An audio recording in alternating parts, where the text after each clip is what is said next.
Bienvenidos y bienvenidas al penúltimo seminario de nuestro grupo de investigación. Hoy nos acompaña Luis María Díez Picasso. Es magistrado del Tribunal Supremo desde 2008 y presidente de la Sala Tercera desde septiembre de 2015. Letrado del Ministerio de Justicia por oposición y es también catedrático de Derecho Constitucional desde 1990. Y ha ejercido la docencia en las universidades de Málaga y de Castilla-La Mancha, en el Centro Universitario de Estudios Financieros, en el Instituto Universitario Europeo de Florencia y en la Escuela Judicial. En la Universidad Pompeu Fabra. Pompeu Fabra. Que han cancelado. Muchísimas gracias. Pues, buenos días y ante todo muchas gracias por la presentación y muchas gracias a Alejandro Saiz Arnaiz y los demás colegas de esta área de Derecho Constitucional de la Universidad Pompeu Fabra por esta amabilísima invitación, porque bueno, siempre es agradable volver a los sitios donde uno ha trabajado. El tema sobre el que me han pedido Alex que hable es el de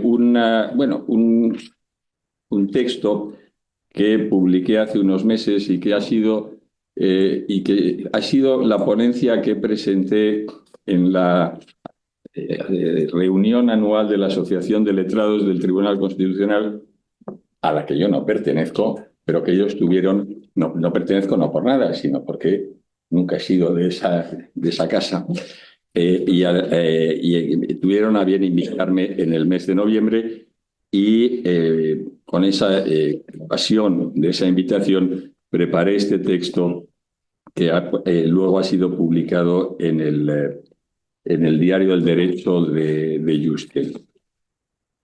Bueno, el título es Teoría e Ingeniería de la Independencia Judicial.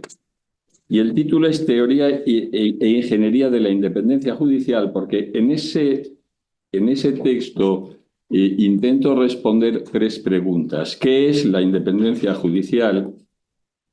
¿Por qué es valiosa la independencia judicial? ¿Y cómo puede garantizarse la independencia judicial? Y al comienzo indico que mientras las dos primeras preguntas son preguntas que tienen que ver con los fines y, por lo tanto, son preguntas de teoría constitucional. La tercera pregunta es una pregunta que tiene que ver con los medios, por lo tanto, no es una pregunta de teoría, sino una pregunta de ingeniería constitucional, porque no existe un único medio para lograr esos fines. Brevemente, para que haya tiempo holgado para el debate, intentaré resumir lo que digo en ese texto. ¿Qué es la independencia judicial? Yo creo que a la hora de responder esta pregunta es importante comenzar negativamente. ¿Qué no es la independencia judicial? En la mentalidad contemporánea, muy frecuentemente se identifica la independencia judicial con una serie de características del juez, de una serie de características que debería reunir el juez. El juez como una persona que debe mantener el distanciamiento con respecto a las partes, el desapasionamiento, el estudio. Incluso hay los que sostienen que debe llevar un modo de vida austero. Todas estas cualidades o características del juez que muchas personas identifican con la esencia de la independencia judicial dan lugar a lo que yo llamaría una concepción subjetiva o caracterial de la independencia judicial. Me parece que esa concepción subjetiva o caracterial de la independencia judicial, identificar la independencia judicial con una serie de características, de virtudes, si queremos decirlo así, que debería reunir el buen juez, me parece que es una concepción insatisfactoria de la independencia judicial. Por una razón. Por varias razones, pero basta con una que a mi juicio es muy clara. De poco sirve que un juez sea muy virtuoso, que reúna y practique todas esas cualidades, si no opera en un sistema jurídico y en un Estado que no le asegura la posibilidad efectiva de practicar esas virtudes de manera productiva. O si queremos poner un ejemplo real y probablemente brutal. En Polonia, que como todos sabemos es un país que en los últimos 10 años ha tenido serios problemas en materia de independencia judicial y que ha sido objeto de controles e incluso sanciones por parte de autoridades supranacionales, muy destacadamente la Unión Europea. En Polonia yo estoy absolutamente convencido de que hay no pocos jueces que reunían y siguen reuniendo esas cualidades y esas virtudes de las que hablábamos antes. Y sin embargo, no podemos decir que la judicatura polaca o que esos mismos jueces virtuosos de Polonia gozasen de independencia en ese periodo. Por lo tanto, yo creo que la concepción caracterial o subjetiva de la independencia judicial no es la más ajustada para un análisis jurídico. Aquí quiero hacer una observación o una aclaración. Que la concepción subjetiva o caracterial de la independencia judicial no sea la adecuada para examinar el problema de la independencia judicial no significa necesariamente que las virtudes judiciales no puedan ser útiles a otros efectos. Yo estoy convencido, por ejemplo, que esa idea subjetiva o caracterial, el examen de las virtudes y defectos de cada juez singular puede ser muy útil para otras finalidades, por ejemplo, a la hora de hacer nombramientos judiciales o a la hora de acordar las promociones judiciales o a la hora de decidir quién debe presidir o no presidir un órgano judicial, pero no creo que sea la idónea para examinar el problema de la independencia judicial. La independencia judicial yo creo, por tanto, que en sentido jurídico debe ser vista en unos términos, digamos, objetivos o institucionales. La independencia judicial yo creo que debe ser vista entonces como un conjunto de normas, de garantías que configuran objetivamente en un determinado sistema jurídico la institución del juez. En el estado actual del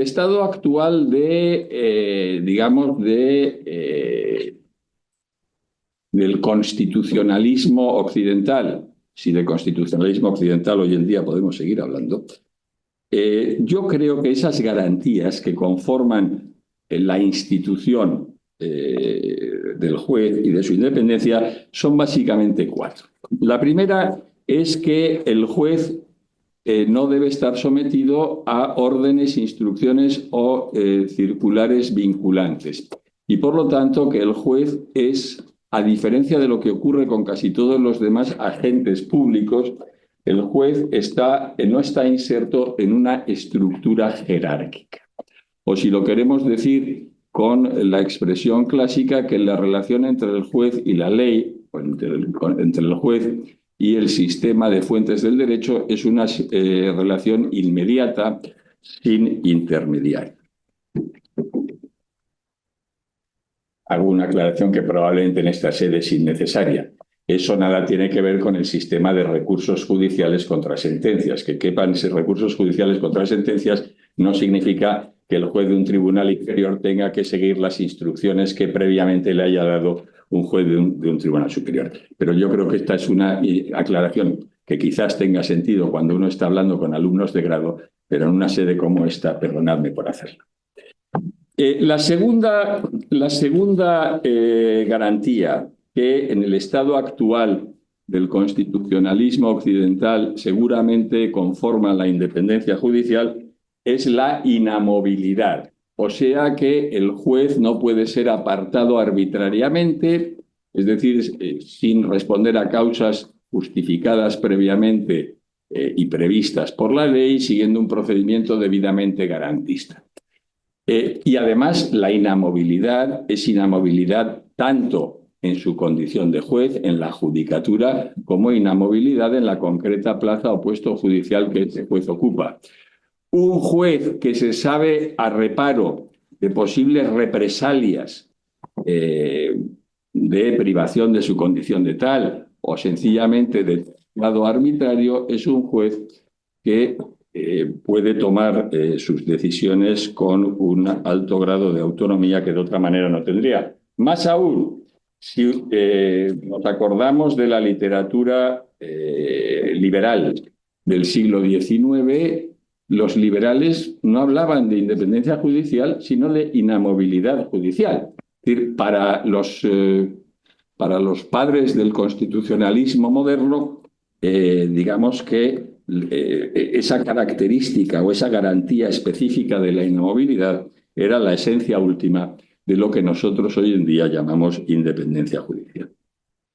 La tercera garantía es la garantía de imparcialidad y, por lo tanto, que el ordenamiento jurídico prevea mecanismos para asegurar que, o para evitar, mejor dicho, las influencias indebidas tanto de las autoridades públicas como de personas privadas y los conflictos de interés en los que pueda estar incurso el juez. Y para ello pues, debe regular todo un sistema razonable de prohibiciones, incompatibilidades, causas de abstención y recusación, etc. Y por último, yo creo que la cuarta garantía que conforma la independencia judicial en un panorama, digamos, comparado en el constitucionalismo moderno, es el que debe existir alguna forma de inmunidad, al menos civil, del juez por las decisiones tomadas en el ejercicio de sus funciones. Lo digo de otra manera, un juez que esté expuesto a demandas de responsabilidad con arreglo al régimen común de la responsabilidad civil extracontractual es un juez que puede estar sometido a lo que los norteamericanos llamarían un chilling effect, es decir, a una situación de mejor no hago nada porque haga lo que haga, al final me voy a encontrar con una demanda de resarcimiento de daños y perjuicios. Por lo tanto, que los jueces estén protegidos mediante un sistema específico o un régimen especial de responsabilidad civil extracontractual, yo creo que aparte de ser una característica con diferencias en los aspectos concretos, pero aparte de ser una característica muy generalizada en el constitucionalismo contemporáneo, yo creo que es un elemento necesario para en la concepción objetiva o institucional de la independencia judicial. Dos observaciones sobre estas cuatro garantías que, a mi modo de ver, conforman hoy en día la idea de independencia judicial en el mundo, digamos, liberal democrático. La primera es que, si uno observa bien esas garantías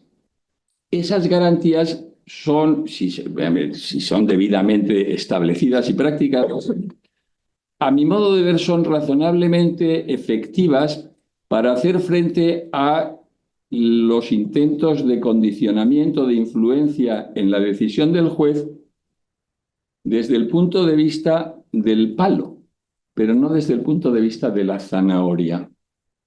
Lo digo de otra manera. El cuerpo principal de garantías de la independencia judicial tal como existe y se practica hoy en día en la mayor parte de los países liberal democráticos es razonablemente efectivo para poner al juez, digamos, a reparo de amenazas. Pero no es tan efectivo y no está principalmente pensado para impermeabilizar al juez con respecto a expectativas o promesas que también son susceptibles de condicionar su actuación y que también son, llegado el caso, modos de, condicionar las decisiones del juez. Y la otra observación que creo que hay que hacer al intentar responder a la pregunta ¿qué es la independencia judicial? Es que es la independencia judicial, repito, en lo que a mi modo de ver es el enfoque adecuado desde un punto de vista jurídico, que es el enfoque objetivo o institucional.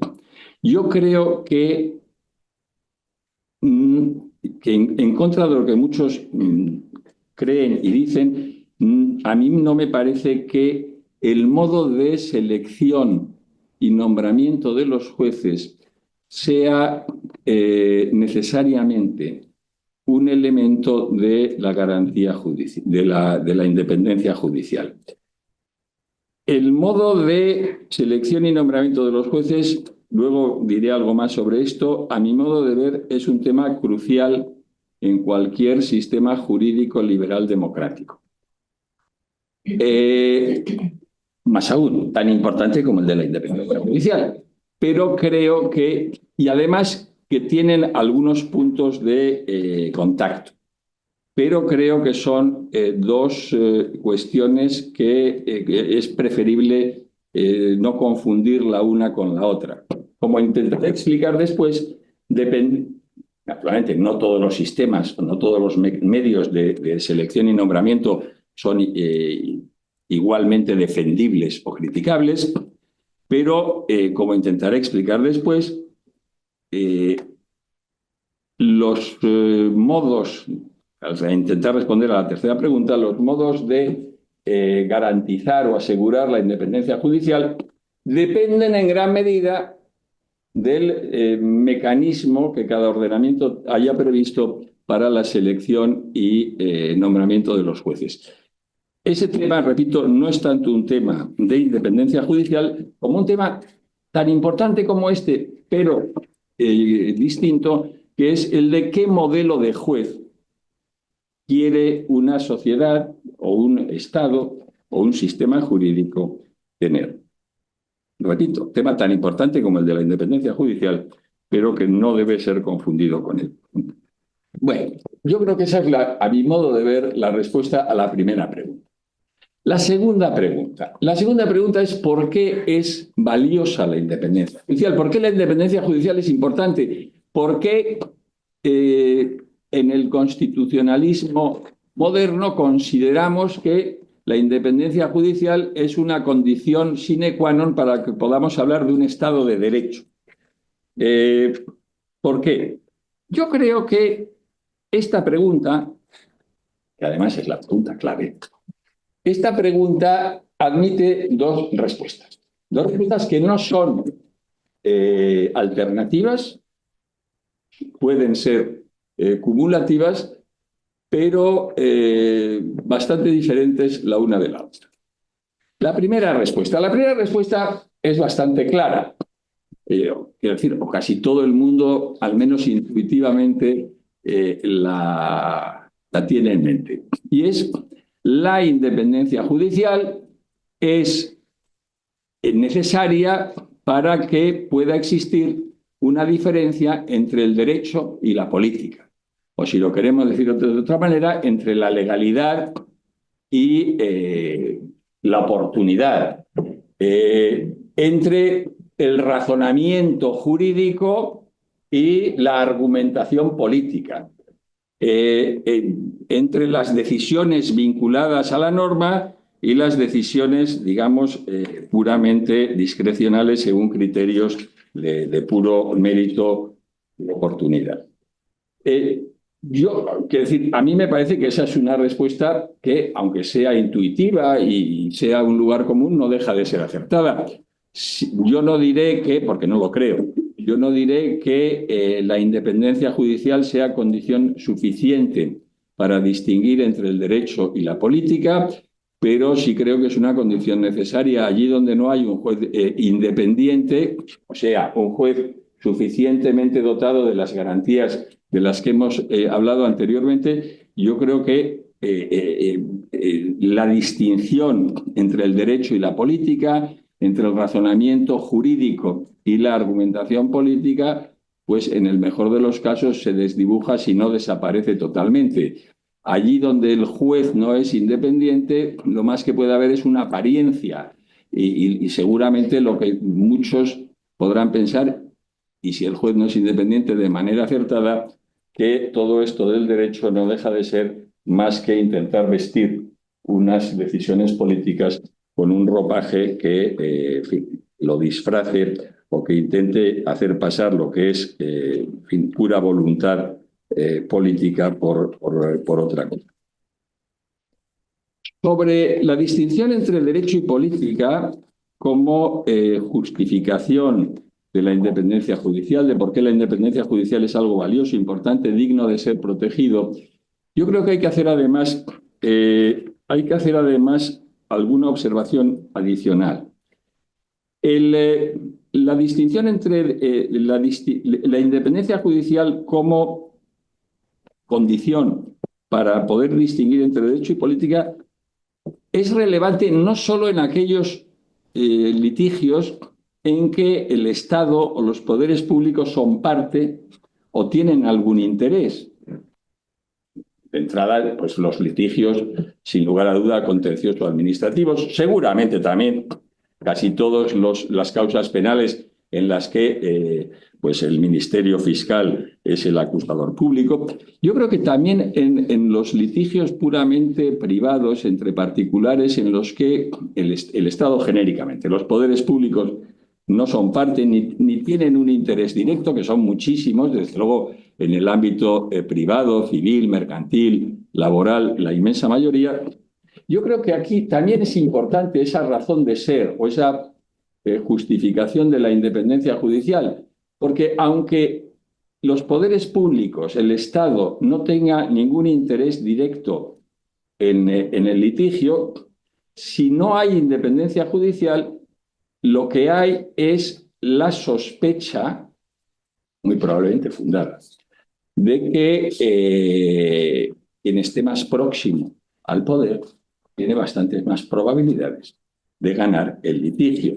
Y por lo tanto, en contra de lo que a primera vista puede parecer, esa primera justificación, la independencia judicial como condición para poder distinguir entre derecho y política, es importante también en un enorme porcentaje de litigios en los que el Estado no tiene ni directa ni indirectamente ningún interés. Y luego también otra cosa, decir que la independencia judicial es importante porque permite distinguir entre derecho y política, también se puede ver desde el punto de vista del juez. El juez es alguien que no debe ser un actor político, o que no debe ser un actor político, cosa distinta es que no deba ser un actor social, o que a efectos de valorar el funcionamiento del sistema en su conjunto no deba ser tenido en cuenta, pero que el modo de actuar del juez no debe ser el mismo que el modo de actuar de los actores políticos. Yo creo que esta es la primera respuesta, que repito, es una respuesta bastante intuitiva. Pero luego yo creo que hay una respuesta mucho menos evidente y mucho menos visible. Y tiene que ver con el proceso judicial como medio de resolución de los conflictos en una sociedad.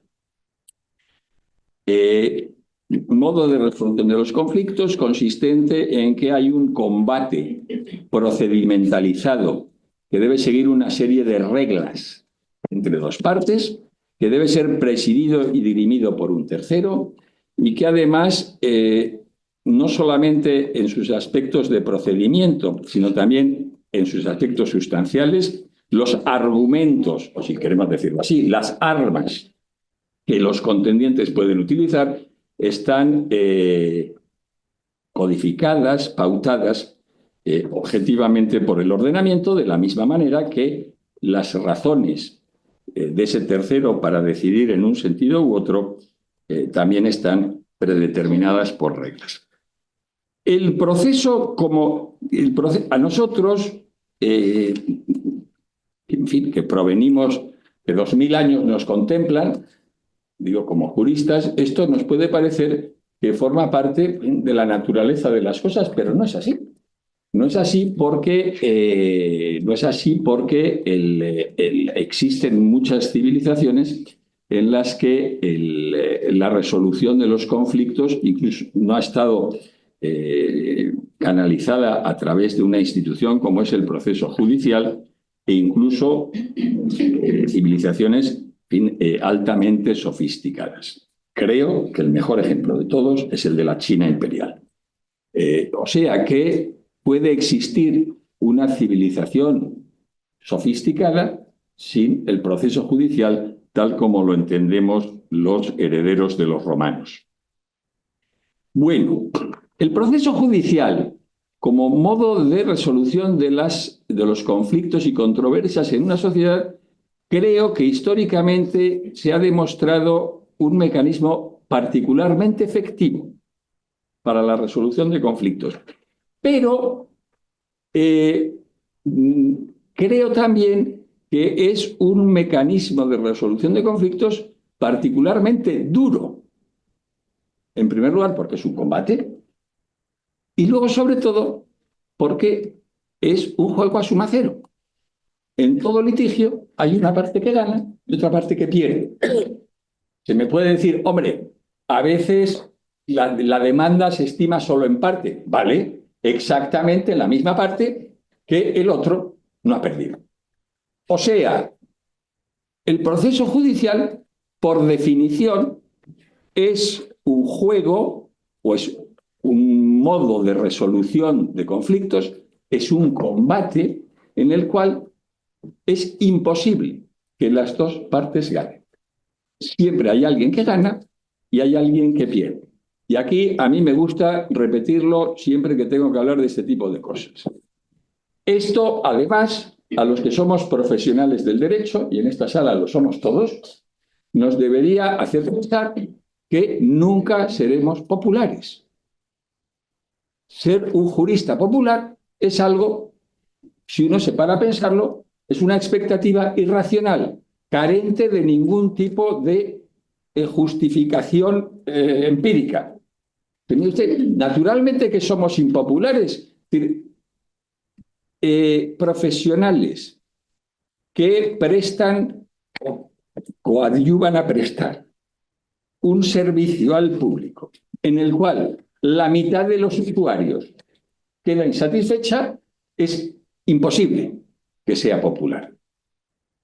Si uno ve toda la tradición, incluso literaria, que nunca ha sido particularmente favorable a la casta de los juristas, pues uno se lo explica.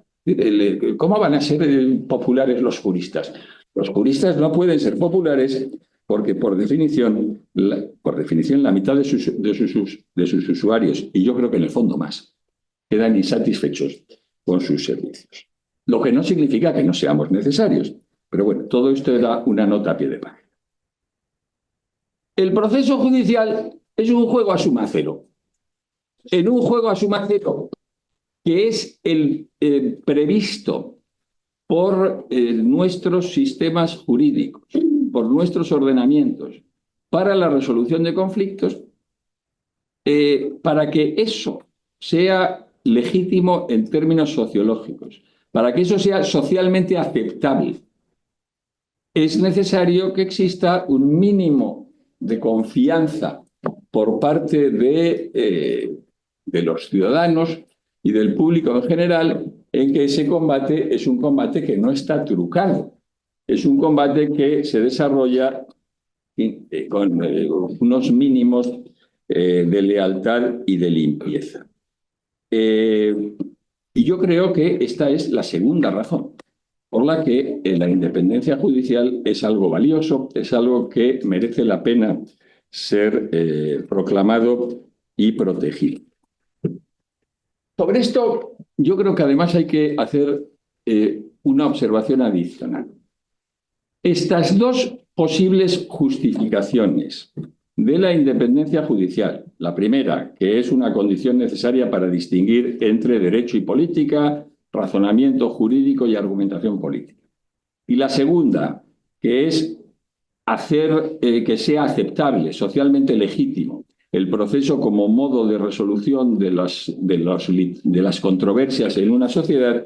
Estas dos respuestas pueden ser, son compatibles en principio.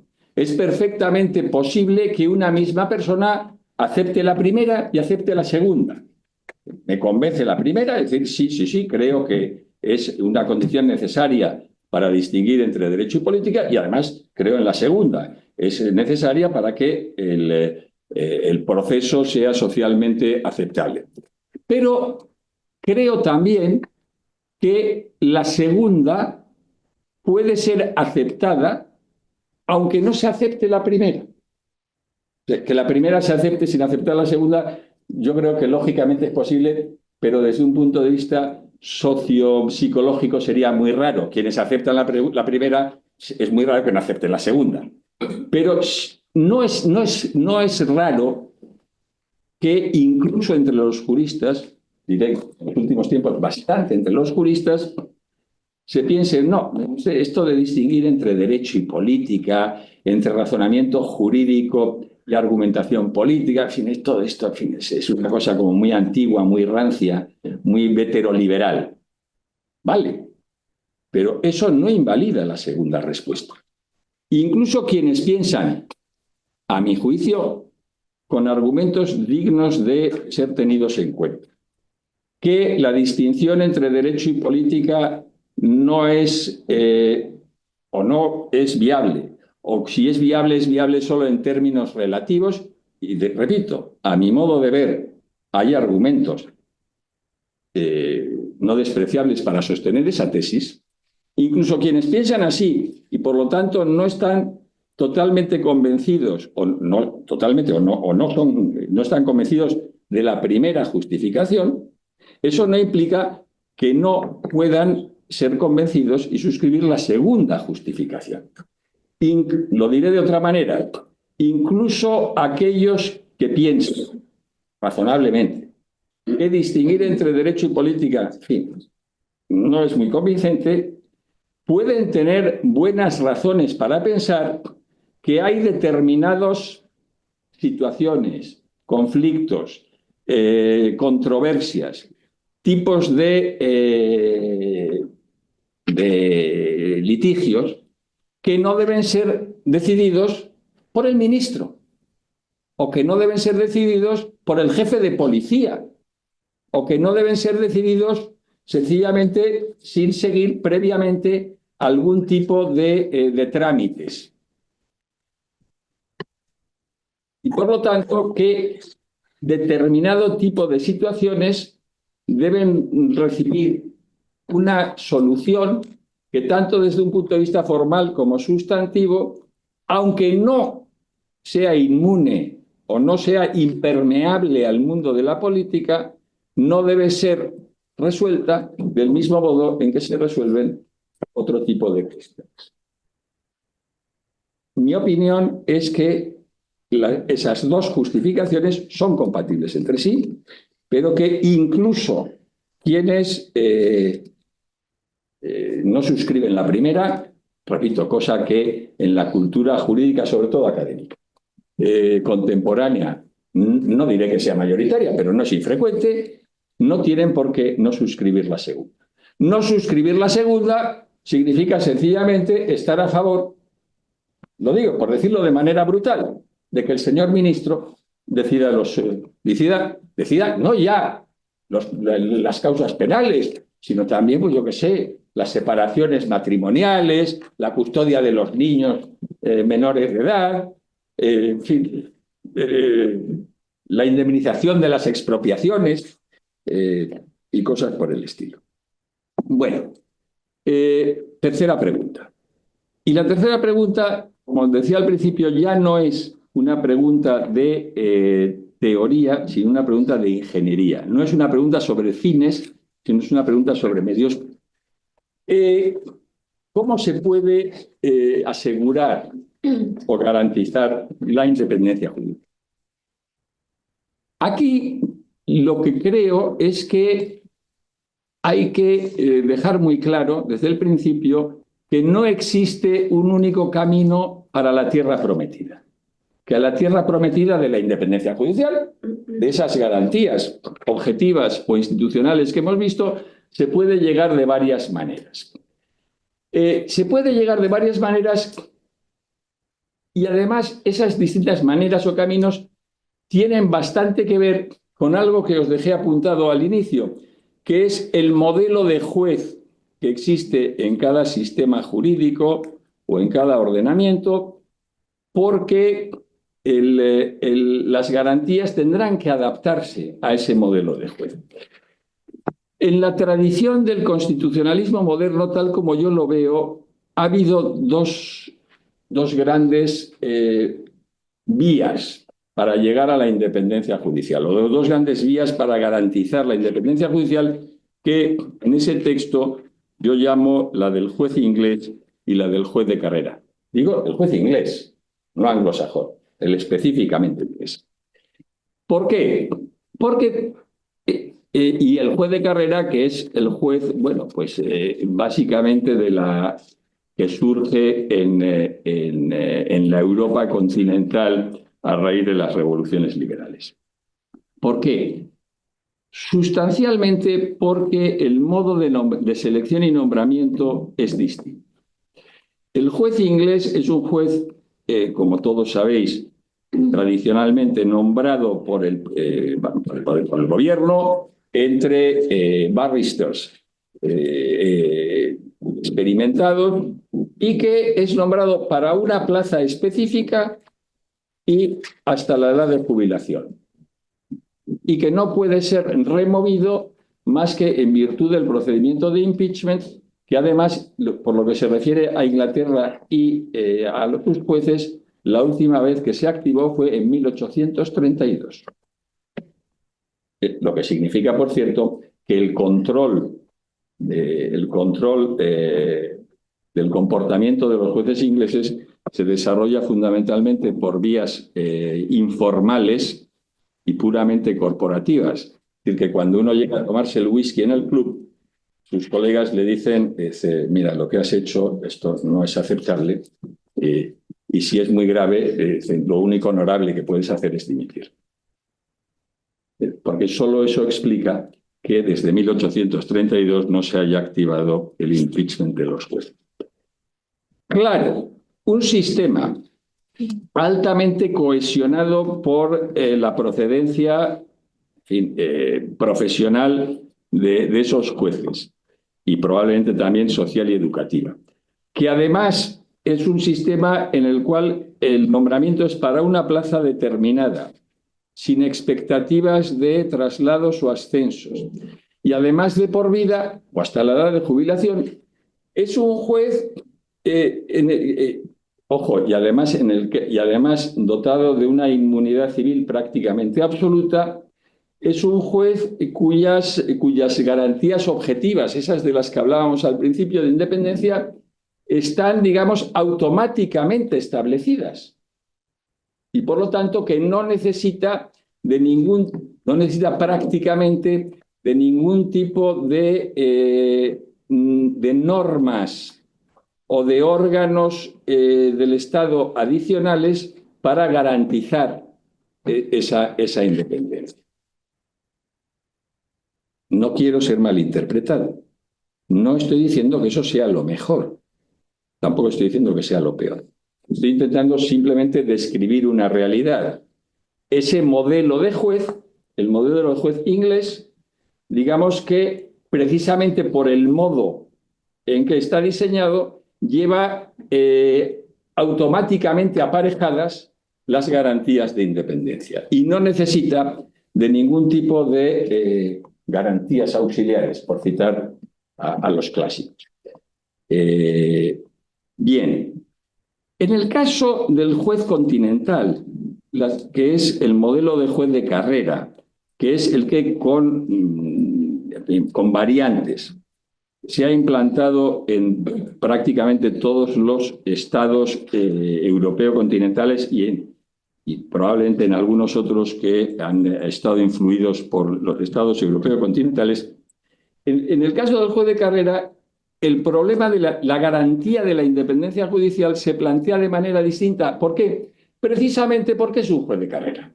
Es un juez seleccionado normalmente a una edad relativamente temprana, en el mejor de los casos, a través de procedimientos meritocráticos, oposiciones, concursos, etc.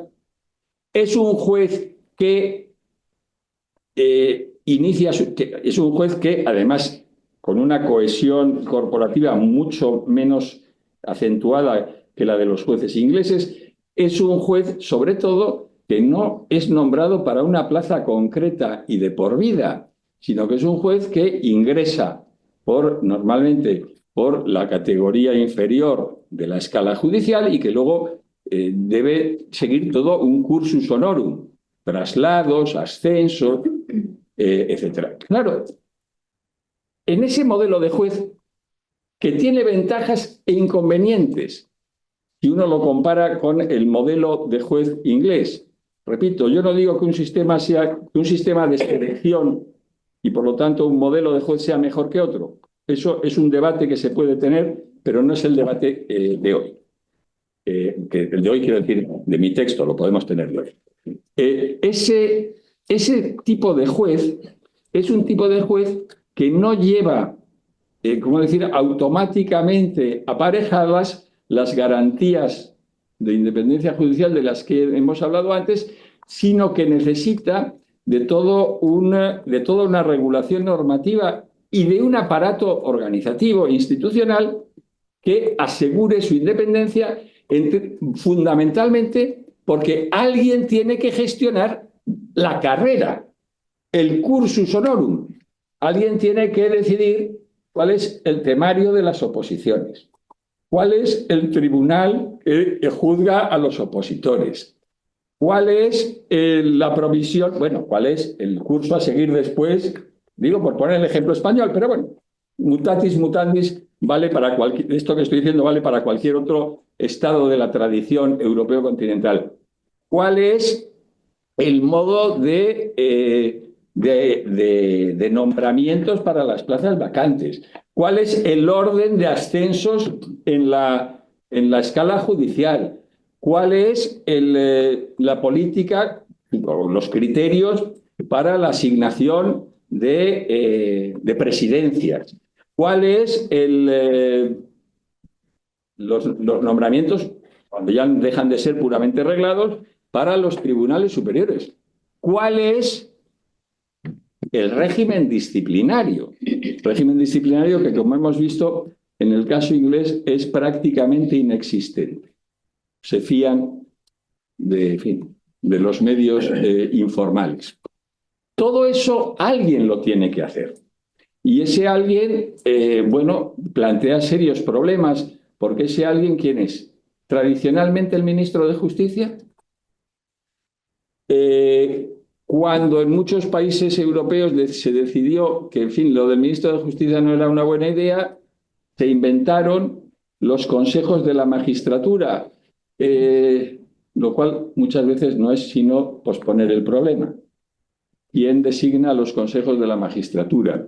Entonces, en el modelo del juez de carrera, las garantías de la independencia judicial objetivas, que fundamentalmente son las mismas, porque no pueden ser otras, requieren de mecanismos normativos e institucionales de garantía adicionales, problema que no se plantea en el caso de lo que yo he llamado el juez inglés.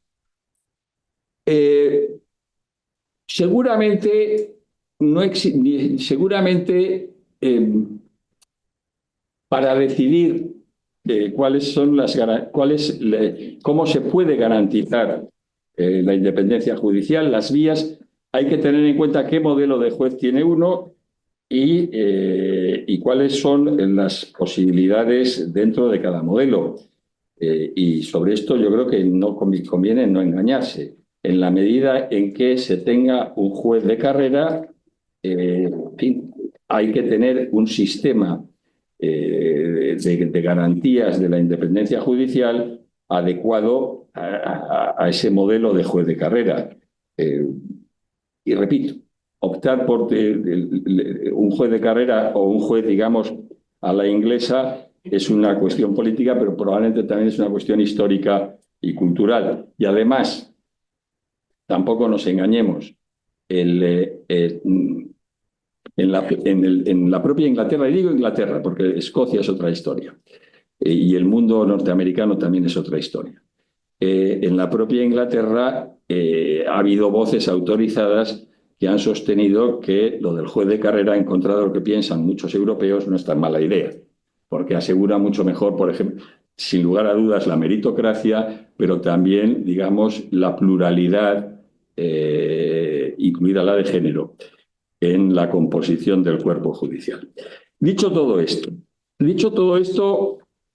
creo que la conclusión sobre la tercera pregunta, que repito, es de ingeniería, no es de teoría, es de medios adecuados a fines, no de fines dignos de ser conseguidos, debe tener en cuenta básicamente cuál es el modelo de juez que tiene cada sistema jurídico. Y para concluir, quiero decir una cosa más, y es que siempre en materia de cuáles son los medios para conseguir, para mejor asegurar la independencia judicial, yo creo que hay que hacer mención a dos cosas. Primera, los tribunales constitucionales y los tribunales supranacionales en gran medida son un mundo distinto. Y por lo tanto ahí la misma idea de independencia judicial y las garantías que la conforman y los modos de organizarla tienen sus peculiaridades. Pongo solo un ejemplo. Un ejemplo de un tribunal del que yo soy fan, que es el Tribunal de Justicia de la Unión Europea. Fan y además he sido colaborador. El modo de la tenure, que dicen los anglosajones, de los jueces del Tribunal de Justicia de la Unión Europea, que además con su importantísima sentencia de la Asociación Sindical de los Jueces Portugueses, que a mi juicio es tan importante como Siemens, y que ha dicho y que ha afirmado el principio de que la independencia judicial es un requisito de pertenencia a la Unión.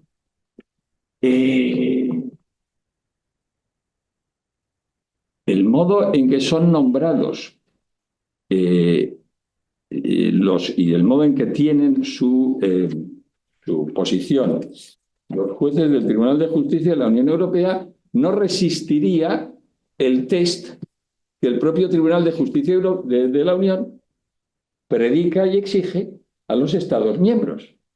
Unos jueces que son nombrados, ya que sean nombrados en virtud de un acuerdo entre los Estados, entre los gobiernos de los Estados miembros, eso es lo de menos. Actualmente existe el trámite del artículo 250, que son nombrados por 6 años reelegibles.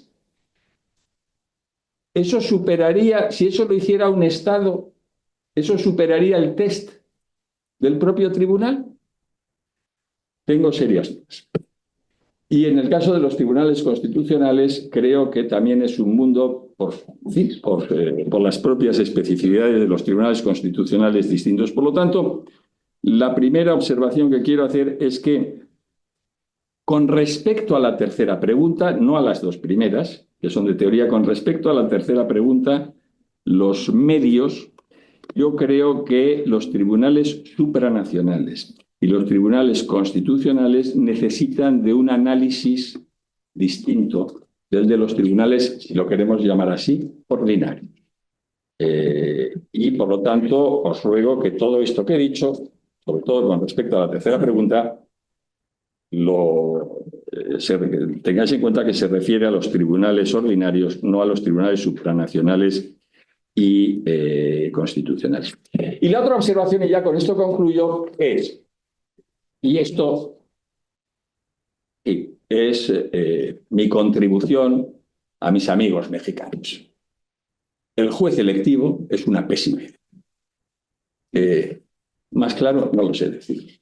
El juez electivo es sencilla y llanamente incompatible con la idea de independencia judicial, tal como he intentado definirla al principio.